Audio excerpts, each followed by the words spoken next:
മധ്യാഹ്നം ശ്വാനനിദ്ര തഥൈവ ച അല്പാഹാരം ജീർണവസ്ത്രം യതദ് വിദ്യാർത്ഥി ലക്ഷണം. മഹനീയ ജീവിതങ്ങൾ എന്റെ മുന്നിലിരിക്കുന്ന ഈ കുഞ്ഞുങ്ങൾക്ക് മഷിപ്പാത്രമാകട്ടെ എന്ന് ഞാൻ ഒരു നിമിഷം ആശിച്ചു പോകുന്നു, ആശംസിച്ചു പോകുന്നു. Energy, environment, science and technology വളരെ പ്രസക്തമായ വിഷയങ്ങളെക്കുറിച്ചുള്ള ഒരു അന്തർദേശീയ സെമിനാറിനാണ് നാം സാക്ഷ്യം വഹിക്കുന്നത്. എൻവയൺമെന്റ്, പ്രകൃതിയും മനുഷ്യനും ഒരു നാണയത്തിന്റെ രണ്ട് വശങ്ങളാണ്. അവ പരസ്പര പൂരകങ്ങളാണ്. ഒന്നില്ലാതെ മറ്റൊന്നിന് നിലനിൽക്കുക സാധ്യമല്ല.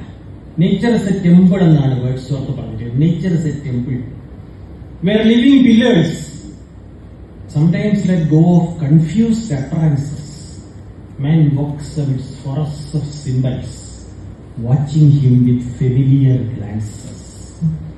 ഒരു മലയാള ചലച്ചിത്ര ഗാനശകലം കടമെടുത്താൽ പ്രകൃതീശ്വരി നിന്റെ ആരാധകൻ, ഞാനൊരു ആസ്വാദകൻ, അല്ലെ, വനഗായകൻ. കണ്ണൻ ചിരട്ടയിൽ സ്വർണം നിറച്ചിട്ട് കണ്ണും തുളച്ചൻ ഉയർത്തിപ്പിടിക്കുന്നു സൂര്യൻ. മണവാട്ടിയാണ് ഇന്ന് ഭൂമി. യൂസഫലി കേച്ചേരിയുടെ പ്രശസ്തമായ വരികളാണ്.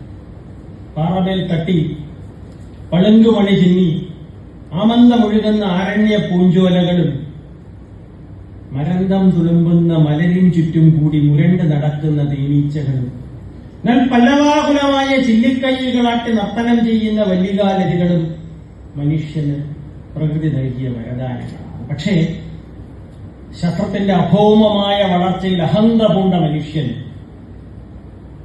കോടിശതാബ്ദങ്ങൾ മണ്ണുവാരി കളിച്ചോടി നടന്ന് വളർന്ന പാർശ്വങ്ങളിൽ, പണ്ട് യുഗങ്ങളെ നിർമ്മിച്ചെടുക്കുവാൻ ഇന്ത്യ പശമണ്ണെടുത്ത പാർശ്വങ്ങളിൽ മയത്ത കാൽമുദ്ര കുത്തി ഹിമാദ്രിതൻ മാറി പ്രപഞ്ചം അവന്റെ കാൽച്ചോട്ടിലായി എന്നൊരു സ്ഥിതിവിശേഷം സംജാതമായപ്പോൾ നിന്ന് കൈനീട്ടിയാൽ എത്തുന്നിടത്തായി മണ്ണിൽ നിൽക്കുന്ന മനുഷ്യന് വിണ്ടനം എന്നൊരു സ്ഥിതിവിശേഷം നിലവിൽ വന്നപ്പോൾ മനുഷ്യൻ കാട്ടിക്കൂട്ടിയ പേക്കൂത്തുകളാണ് ഇത് ഗ്രീൻ ഹൌസ് ഇഫക്റ്റിനും ഓസോൺ പാളിയിലെ വിള്ളലിനും എല്ലാത്തിനും ഹേതുഭൂതമായി തീർന്നിരിക്കുന്നത്. അത്രയൊരു മാറ്റം വരുത്തിക്കൊണ്ട് ഇന്ത്യക്കൊരു വളരെ റിച്ച് ആയിട്ടുള്ള എൻവയൺമെന്റൽ ജൂറിസ്പ്രുഡൻസ് ഉണ്ട്.